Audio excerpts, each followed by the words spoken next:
shy, timid, bashful, skittish. These are words that I would readily use to describe my younger self.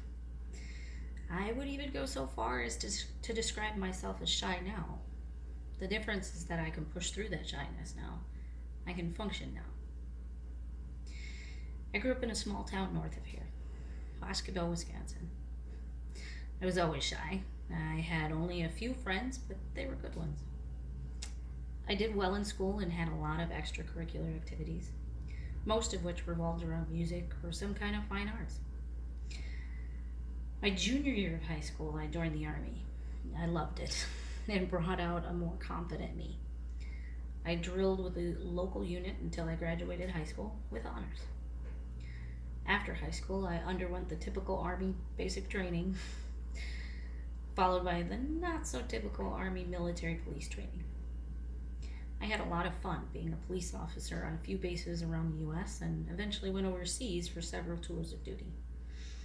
After returning from these tours, though, over the years I came back a different person.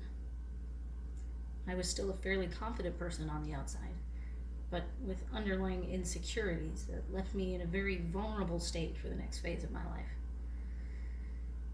I came home from my last tour of duty in Iraq and was stationed at Fort McCoy, Wisconsin for the foreseeable future. I would often hang out with some friends of mine from high school that were going to school and living in La Crosse, Wisconsin. I used that time to sort of drown myself in the party scene with my friends. All the while, I was trying to figure out what was wrong with me. I felt extreme guilt, a sense of loss, and of being lost. I was suffering from PTSD and a general feeling that I wasn't worth anything. Definitely not worth the attention that I suddenly received from the Zelfo salesman. The salesman, my phone broke on one of my nights out with my friends, and I dashed to the cell phone company the next day.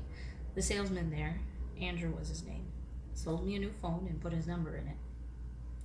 Needless to say, considering my then mental and emotional state, Andrew and I began dating. I was desperate for someone to love me, and here was this man who came on to me. 3 months later, I was pregnant with my first child, Rebecca. Andrew and I married 9 months after that, and he insisted that I not renew my contract with the Army. But I had always worked, and I always continued to work.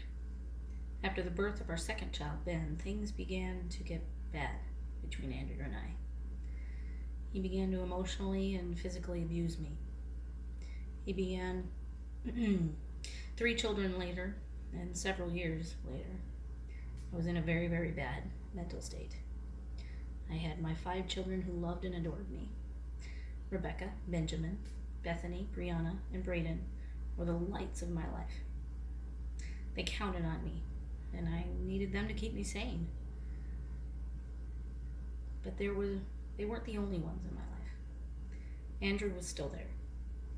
He was still hitting me and getting drunk.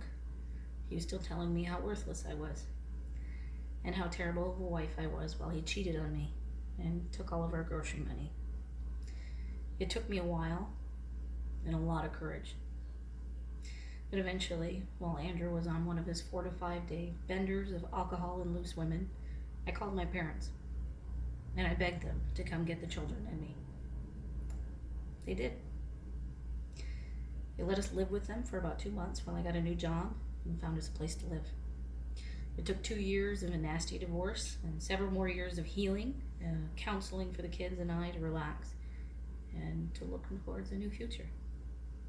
I started working at Cummins about a year ago, and I met a good man there, Shannon. We're engaged now, and we all owe him a lot. His influence has gone a long way in helping us to heal, to smile, and to laugh again.